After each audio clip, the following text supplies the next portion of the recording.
안녕하세요. 조하나의 아일랜드에 오신 걸 환영합니다.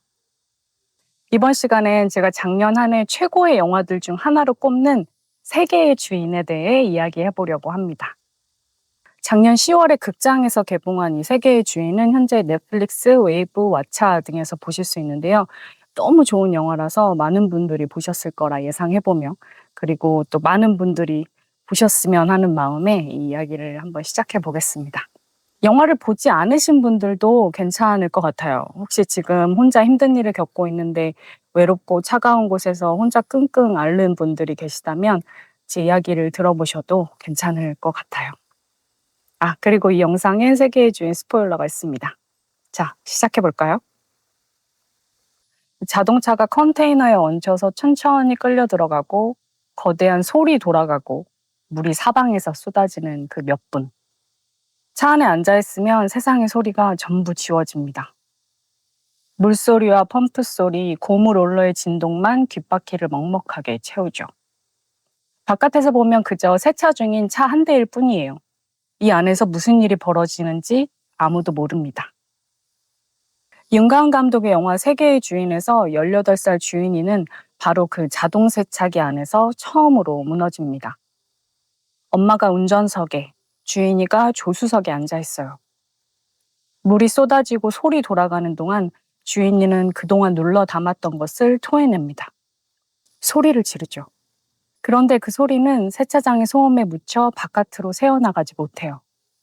표현은 일어났는데 들리지는 않는 거죠. 저는 이 장면을 오래 곱씹었습니다. 고통은 본래 사적인 감각이죠. 내 마음이 정확히 어떤 모양인지는 나만 압니다. 그것이 언어가 되어 소리가 되어 누군가의 세계에 가 닿을 때에야 비로소 사회적인 사실이 되죠. 이 영화 속 세차장 씬은 그 역설을 잘 보여줘요. 가장 큰 소리로 외쳤지만 아무에게도 들리지 않는 자리. 주인이가 그동안 살아온 자리가 바로 거기였다는 것을 영화는 설명하지 않고 보여줍니다. 그때 가만히 듣고 있던 주인이의 엄마가 한 말은 단 한마디. 한 바퀴 더 돌까? 엄마는 묻지 않습니다. 위로하지 않아요. 그만 울라고 하지도 않습니다. 그저 이 먹먹한 공간에 조금 더 있어도 된다고 말하죠. 저는 이 대사가 영화 전체에서 가장 깊은 사랑의 표현이라고 생각해요. 그런데 같은 장면에서 주인이는 엄마에게 또 다른 말도 합니다. 엄마라면 알아봤어야지. 사랑받았다는 것과 이해받았다는 것은 같은 말이 아니에요. 곁에 있다는 것이 자동으로 알아챔을 뜻하지는 않습니다. 엄마가 나쁜 사람이어서가 아니라 주인이의 아픔이 끝내 충분히 드러나지 않았기 때문에 아무도 보지 못했어요. 그 오랜 혼자였음이 소리가 묻히는 그 공간에서 마침내 터집니다. 이 영화는 언어 자체가 소품인 영화예요. 번역하는 순간 한 겹이 반드시 떨어져 나갑니다. 주인공의 이름은 이주인입니다. 그리고 영화의 제목은 세계의 주인이죠. 한국어에서 주인이라는 단어에는 적어도 세 겹의 뜻이 포개져 있어요. 첫째, 무언가를 소유한 사람, 영어로 오너죠. 둘째, 주인공의 이름 그 자체입니다. 셋째, 한자를 바꾸면 이주인, 즉 이주해 온 사람이 됩니다. 고통스러운 과거에서 다른 세계로 옮겨온 사람이라는 뜻이 여기 숨어 있죠. 그러니 세계의 주인이라는 제목은 한국어 안에서 동시에 여러 말을 합니다. 주인이라는 한 소녀의 이야기이자 자기 세계를 소유한 사람이 되라는 선언이자 한 세계에서 다른 세계로 건너온 사람의 기록입니다. 이 다층의 울림은 한국어 바깥으로 옮겨지지 않아요. 윤가은 감독도 그 사실을 알았습니다. 그래서 영어 제목을 두고 한참을 고민했다고 언론시사회에서 직접 밝혔죠. 감독이 이렇게 말했습니다. 한국어로 주인이라는 의미인 무언가를 소유한 사람, 실제 주인공의 이름으로 잘 번역이 안 되더라. 한참을 고민하다가 영화를 다 만들고 영재를 지었다라고요. 그렇게 나온 영어 제목이 The World of Love, 사랑의 세계입니다. 감독이 또 이렇게 말해요.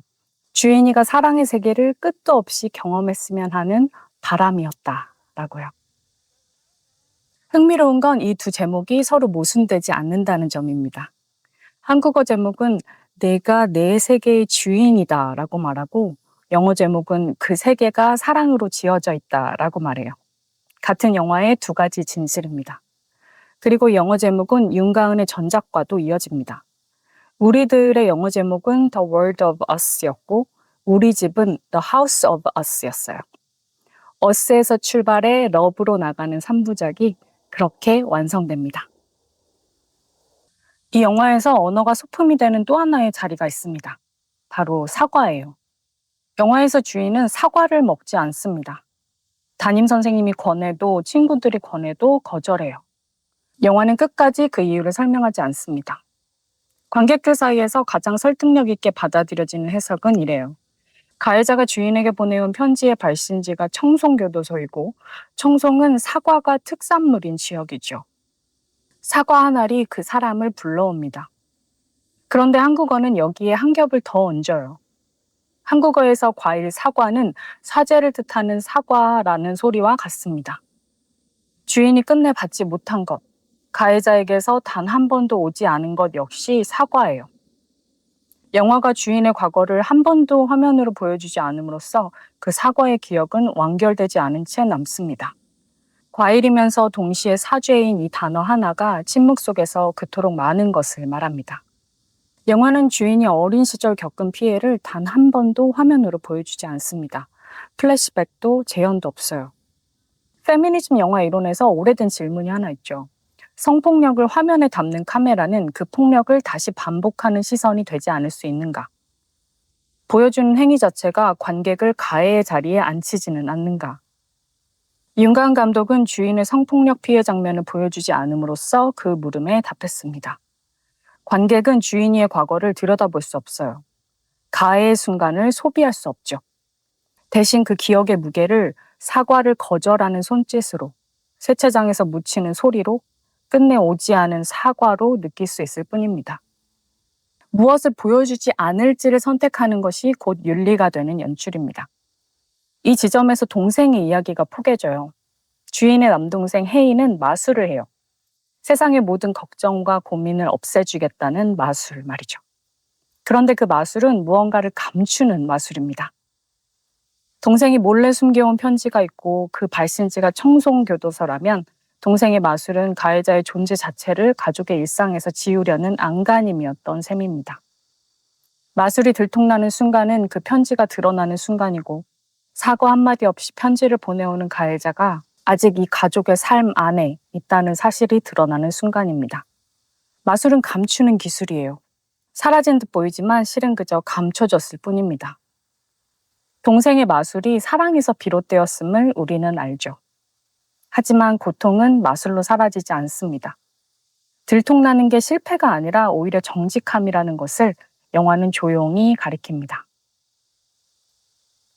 이 영화에서 가장 밀도 높은 장면을 하나만 꼽으라면 저는 꼬집는 장면을 꼽겠어요.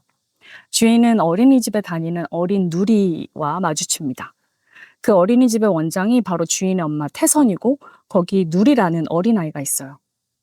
어느 날 주인은 누리를 꼬집습니다. 그냥 꼬집는 게 아니라 아파? 아파? 하고 계속 물으면서 강도를 조절해요. CCTV에 찍힌 그 화질 나쁜 화면에서 주인의 목소리는 들리지 않습니다. 그 세차장 안에서처럼 또 한 번 소리가 지워져요. 이 장면은 여러 겹으로 읽힙니다. 주인이 피해를 입었던 시기의 나이가 지금 누리의 나이와 비슷했으리라는 해석이 설득력 있는 이유가 여기에 있어요. 꼬집힘이라는 작은 고통 앞에서 누리가 어떻게 반응하는지를 주인이는 지켜봅니다. 어린 시절에 자신이 만약 아프다고 말했더라면 어땠을까를 이 누리라는 거울을 통해 우회해서 바라보는 것이죠. 그런데 이 장면은 뒤집힙니다. 시간이 흘러 엄마 태선이 충수염으로 쓰러지기 직전 아파하고 있을 때 누리가 태선에게 다가가서 팔을 꼬집으며 말합니다. 이래도 안 아파요? 아프면 아프다고 하랬는데. 그 순간 태선은 맞아, 나 아파 라고 답하면서 누리를 꼭 껴안죠. 누리는 제 자식의 아픔을 제때 눈치채지 못한 주인의 엄마 태선에게 아픔을 허락합니다. 바로 어린아이에게서 무너진 어른으로 돌봄의 방향이 역전되는 순간인데 그 역전이 조금도 폭력적으로 느껴지지 않고 가장 자연스럽고도 따뜻하면서도 충격적인 방식으로 다가와요.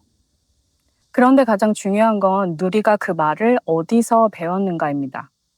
누리에게 아프면 아프다고 말해야 한다라고 가르친 사람이 바로 주인이에요.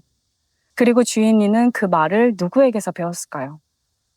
바로 주인을 돌봐온 성폭력 피해 생존자 자원봉사 모임의 언니들, 오빠들, 선배들, 어른들에게서입니다. 이 영화 안에는 하나의 돌봄의 연쇄가 흐르고 있어요. 생존자 모임의 어른들이 주인이에게 아프면 아프다고 말해도 된다라는 것을 가르쳤고, 주인이는 그것을 어린 누리에게 가르쳤고, 누리는 그것을 다시 주인이의 엄마, 태선에게 돌려줍니다. 누군가 완전히 회복한 다음에 다음 사람을 도왔다는 이야기가 아니에요. 아직 회복 중인 사람이 동시에 누군가를 돌보는 사람이기도 하다는 구조입니다. 철학자 스탠리 카벨은 타인의 고통을 아는 것과 인정하는 것을 구분해야 한다고 했어요. 주인이의 친구들은 주인이를 알려고 합니다. 분석하고 진단하고 정말 괜찮냐? 라고 끊임없이 캐묻죠. 그건 알매 시도이지 인정이 아닙니다. 반면 누리가 태선을 꼬집고 태선이 맞아, 나 아파 라고 답하는 장면은 알미 아니라 인정이죠. 고통을 설명하거나 해결하려 들지 않고 그저 그것이 거기 있음을 받아들이는 일. 이 영화에서 회복은 누군가의 고통을 정확히 알아냈을 때가 아니라 인정했을 때 비로소 시작됩니다. 영화의 시작으로 돌아가 보면 모든 사건은 한 장의 서명운동에서 비롯됩니다. 주인이에 반해 그 친구 수호가 아동 성폭력 가해자의 출소 후에 복귀를 반대하는 서명운동을 시작해요. 전교생이 동참하는데 오직 주인이만이 서명을 거부합니다. 주인이가 거부한 건 서명운동의 취지가 아니에요. 이 서명부에 적힌 한 문장, 성폭력은 피해자의 삶을 완전히 파괴한다 라는 바로 그 문장이었죠. 결국 주인이는 스스로 외칩니다. 나도 성폭행 피해자야. 내 인생이 망가진 것 같냐? 수호를 비롯한 대부분의 사람들에겐 사실 이 선의로 쓰인 문장이었어요. 그러나 피해자이면서 생존자인 주인이에게는 그 문장이 자신의 평생을 미리 규정해버리는 선고 같은 것이었죠. 너는 파괴된 사람이다. 너는 회복될 수 없다. 너의 삶은 그 사건으로 끝났다. 주인이는 그 선고에 서명하기를 거부합니다. 철학자 미란다 프리커는 증언적 부정의라는 개념을 말했어요. 청자가 편견 때문에 화자의 말에 마땅한 신뢰를 주지 않는 걸 말하죠. 주인이의 경우는 좀 더 복잡합니다. 친구들은 주인이의 말을 믿지 않는 게 아니라 오직 피해자라는 틀로만 듣고 있어요. 주인이 밝고 거침없이 행동하는 동안 그들은 그가 피해자임을 상상조차 하지 못했고 피해 사실을 알고 나자 이번에는 그를 피해자로만 읽습니다. 심지어 과도한 명랑함이야말로 성폭력 트라우마의 증거가 아니냐고 의심할 정도죠. 두 경우 모두 주인이의 말이 있는 그대로 들리지 못하는 부정의입니다. 그렇다면 그 문장에 저항하며 서명을 거부할 수 있는 이 주인이의 힘은 어디서 왔을까요? 저는 이것이 영화에서 가장 조용하고 가장 중요한 질문이라고 생각해요. 주인이는 이미 그렇게 살아왔어요. 그렇게 살고 있고요. 영화의 첫 장면에서 주인이는 남자친구와 열렬히 키스합니다. 반장을 맡고 친구들 사이에서 중심에 있죠. 사랑을 원하고 웃고 연애를 가장 큰 관심사로 둔 평범한 18살입니다. 그 살아있음 자체가 삶이 파괴되었다라는 문장이 틀렸다는 증거를 주인의 몸이 먼저 알고 있는 상태였죠. 그리고 생존자 모임에 어른들이 있어요. 그들이 준 건 위로나 조언이 아니었습니다. 살아있는 반례였어요. 나와 같은 일을 겪은 사람들이 지금 여기서 웃고 싸우며 사랑하고 밥을 먹으며 살아가고 있다는 사실. 너도 괜찮아질 거야 라는 미래의 약속이 아니라 괜찮아질 수 있다는 증거가 지금 여기에 있다라는 현재의 사실. 그것이 주인의 힘의 근거가 되었죠. 한 걸음 더 들어가면 거부 그 자체가 증명입니다. 씻을 수 없는 상처라는 문장에 서명하지 않을 수 있다는 것 자체가 주인이가 이미 그 상처 바깥에 서 있다는 뜻이 되죠. 상처에 완전히 결박된 사람은 그 결박에 서명하지 않을 도리가 없어요. 거부할 수 있다는 사실이 곧 자유의 증거입니다. 한나 아렌트는 인간에게 언제든 새로 시작할 수 있는 능력이 있다고 보았고 그것을 탄생성이라고 불렀어요. 자기 세계의 주인이 된다는 건 남이 써준 문장을 자기 삶의 정의로 받아들이지 않을 권리를 행사하는 일입니다. 이 서명 거부와 세계의 주인이라는 제목이 하나의 동작으로 묶이는 지점이 바로 여기에 있어요. 이 서명운동을 애초에 시작한 수호를 미화하기는 쉽습니다. 겉으로는 정의를 외치면서 정작 눈앞의 피해자가 무슨 말을 하는지는 듣지 못하는 사람. 그러나 영화는 그렇게 수호를 단죄하지 않아요. 수호에게는 누리라는 어린 여동생이 있습니다. 영화 도입부에서 수호는 욕실에서 동생을 챙기다가 이 누리의 목에 있는 멍을 발견하죠.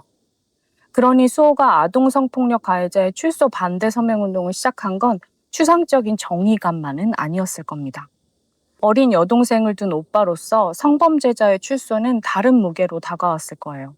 그런데 그 잠재적 범죄에 대한 두려움과 절실함이 오히려 성범죄 피해자인 주인이를 향한 시선을 좁혔습니다. 피해자의 현실이 자신의 상상과 다를 수 있다는 것을 받아들일 여지가 어린 수호에겐 아직 없었죠. 이 영화의 마지막에서 수호는 주인의 팔을 꼬집으며 장난을 칩니다. 그건 누리와 주인이 사이의 꼬집기가 무엇이었는지를 수호가 마침내 이해한 뒤의 일이죠. 그 장난 안에 나는 이제 그게 무슨 의미인지 안다라는 말이 담겨 있습니다. 말없이 이루어지는 화해이자 인정입니다.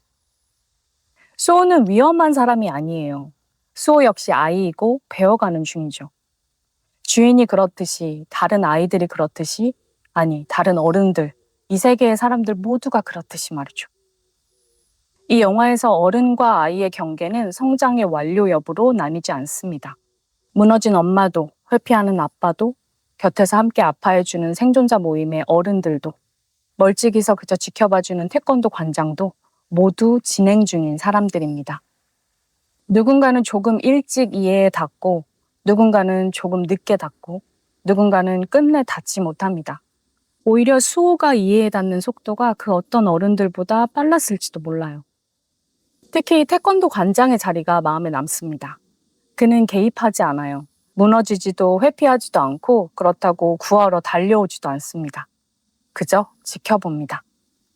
그 지켜봄 자체가 하나의 태도예요.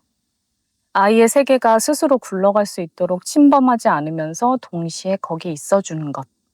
어른이 아이의 세계에 줄 수 있는 것 중 가장 어렵고 가장 필요한 형태의 존재 방식이 아닐까 생각합니다.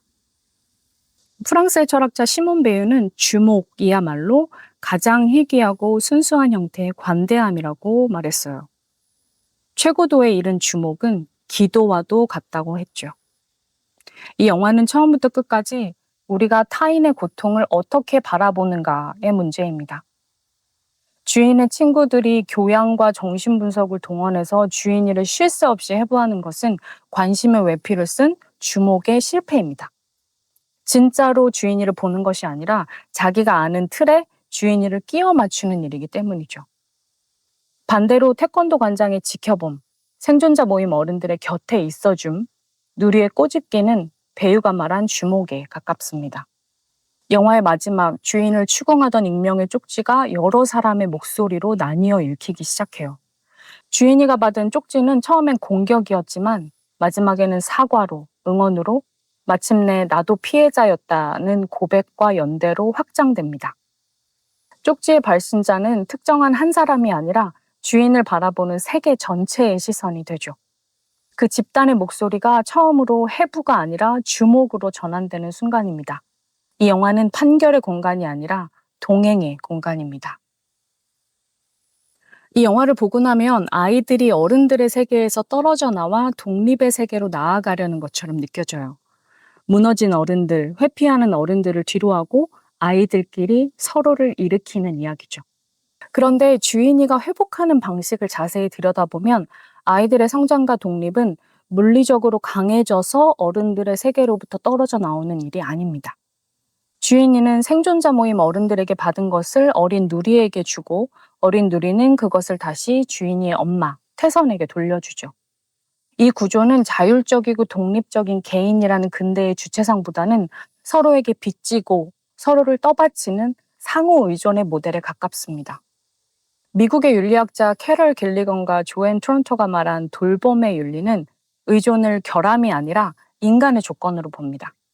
그렇다면 이 영화의 해방은 어른의 세계로부터의 독립이라기보다 독립이라는 환상 자체에서 벗어나 연결된 죄로 자기 세계의 주인이 되는 일에 가깝습니다. 제목이 The World of Love인 이유도 거기 있을 거예요.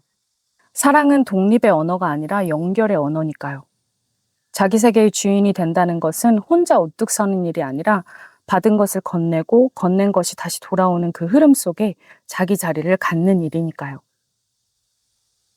몇 달 전이죠. 2026년 5월 제62회 백상예술대상 영화부문 감독상 후보에 윤가은의 이름이 박찬욱, 장항준, 변성현, 김도영과 나란히 올랐습니다.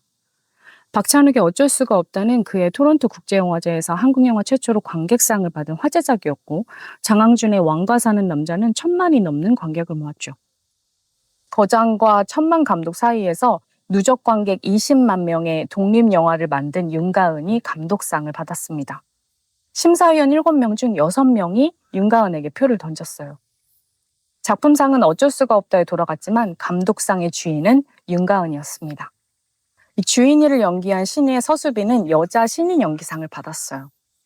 연기 경험이 거의 없던 신인이 올해 한국 영화가 호명한 가장 빛나는 얼굴이 되었습니다. 국제영화제에서의 여정도 다르지 않았습니다. 토론토 국제영화제 경쟁 부문 플랫폼 섹션에 한국 영화 최초로 초청되었고, 프랑스 낭뜨 3대륙 영화제에서 대상인 금열기구상을, 중국 핑야오 국제영화제에서 로베르토 로셀리니상 심사위원상과 관객상을, 폴란드 바르샤바 국제영화제에서 국제영화 비평가 연맹상을 받았어요. 그리고 여기에 고레에다 히로카즈, 지아장커, 봉준호 같은 감독들이 이 영화 세계의 주인에 찬사를 보탰습니다. 낭띠 영화제 심사위원단이 만장일치로 이 영화를 택하면서 남긴 말이 핵심을 찌르는 것 같아요. 보편적으로 외면받아온 주제를 깊이 있고 따뜻하며 섬세한 시선으로 풀어낸 작품. 풍부하고 입체적인 인물들을 통해 영화는 금기시된 주제를 피하지 않고 정면으로 마주하며 삶과 사랑을 소중하게 바라본다. 보편적으로 외면받아온 주제. 이 영화가 건드린 것은 성폭력이라는 소재 자체가 아닙니다. 성폭력 피해자를 우리가 어떻게 바라보는가, 그 시선의 구조예요. 피해자는 이렇게 보여야 한다, 이렇게 무너져 있어야 한다, 이렇게 증명해야 한다는 기대가 있죠. 그 기대를 충족시키지 못하는 피해자는 의심받거나 소비되거나 해부당합니다. 이건 한국만의 이야기가 아니에요. 어느 사회에나 어느 국가에나 있죠. 언어가 달라도 이 영화를 심사위원과 관객이 동시에 알아본 이유입니다. 그리고 이 영화는 그 주제를 고발의 방식으로 다루지 않았어요. 분노하거나 눈물을 요구하지도 않습니다. 주인은 밝고 사랑하고 웃고 싸우고 그러면서 살아있어요. 피해자의 삶을 피해의 서사로 환원하지 않고 삶 그 자체로 보여주는 방식. 그것이 문화권을 넘어서 도달한 거죠. 이 영화가 던지는 가장 보편적인 질문은 결국 하나입니다. 고통받은 사람이 자기 삶의 주인으로 살 수 있는가? 이건 성폭력 피해자에게만 해당하는 질문이 아니에요. 어떤 형태로든 상처를 안고 살아가는 모든 사람이 어느 순간 반드시 마주하는 질문입니다. 세계의 주인은 너무 아름다워서 말 그대로 눈이 부셔서 눈물이 나는 영화입니다. 이렇게 사람이 살아있다는 것, 이렇게 서로를 떠받치는 방식이 있다는 것, 그 자체만으로도 가슴이 벅차오르는 눈물이에요. 주인이가 무너지지 않아서 우는 게 아니라 무너질 수도 있었는데 주인이가 그러지 않기로 한 사람이라는 걸 알기 때문에 우는 겁니다. 그리고 그 선택이 주인이 혼자 이룬 것이 아니라 누리의 꼬집기, 태선에 한 바퀴 더 돌까? 생존자 모임 어른들의 곁에 있어줌, 수호의 뒤늦은 이해, 이 모든 것들이 쌓여서 비로소 가능했다는 걸 알기 때문에 우는 겁니다. 세차장 속의 차가 컨베이어에 얹혀 끌려 들어가던 그 몇 분, 물이 쏟아지고 소리 돌아가던 그 먹먹한 공간. 그 안에서 주인이는 처음으로 소리내서 울었고 엄마는 한 바퀴를 더 돌기로 합니다. 어쩌면 이 모녀에게 그날의 세차장이 처음이 아니었을지도 몰라요. 엄마 태선에 한 바퀴 더 돌까? 라는 말은 그들에게 이 공간이 어떻게 작동하는지 이미 알고 있는 사람의 말이죠. 언제부터인지 모르게 엄마는 그 공간을 만들어 왔습니다. 주인이 욕실에 들어가서 오랜 시간 나오지 않는 장면에서도 엄마는 남동생에게 페트병을 주면서 베란다에 나가서 볼일을 보라고 하고는 그 위스키로 채운 텀블러를 들고 욕실 문 앞에 자리를 잡고 앉아서 그저 기다립니다. 엄마는 그 문을 억지로 열려고 하지 않아요. 세차장과 욕실은 같은 방식으로 말합니다. 그저 거기 있어주는 것. 알아채지 못했지만 지켜온 사랑입니다. 괜찮지 않아도 괜찮습니다. 사건이 아니라 내 삶이 나를 정의합니다. 이 영화가 끝나도 주인이는 다 나은 사람이 되는 게 아닙니다. 다만 자기 세계의 주인으로 살기로 선택한 사람이 되어가고 있는 중이죠. 도착이 아니라 방향이고 완성이 아니라 몸짓입니다. 여러분은 누군가 당신의 삶에 대해 써내려간 한 문장에 아니라고 소리치면서 서명하지 않을 권리를 행사해 본 적이 있으신가요? 그리고 여러분은 소리가 묻히는 세차장 안에서 누군가의 들리지 않는 외침을 한 바퀴 더 도는 마음으로 들어준 적이 있으신가요? 여러분은 이 영화 세계의 주인을 어떤 여러분만의 관점과 시선으로 보셨는지 궁금합니다. 댓글로 여러분의 의견을 남겨주세요. 제 영상에 공감하신다면 좋아요와 구독으로 응원해 주시고 우리는 여기서 다시 만나요. 조하나의 아일랜드였습니다. 여기서 당신은 안전합니다. 나만의 위도에 꼭 맞는 섬에서 편안히 머무르세요.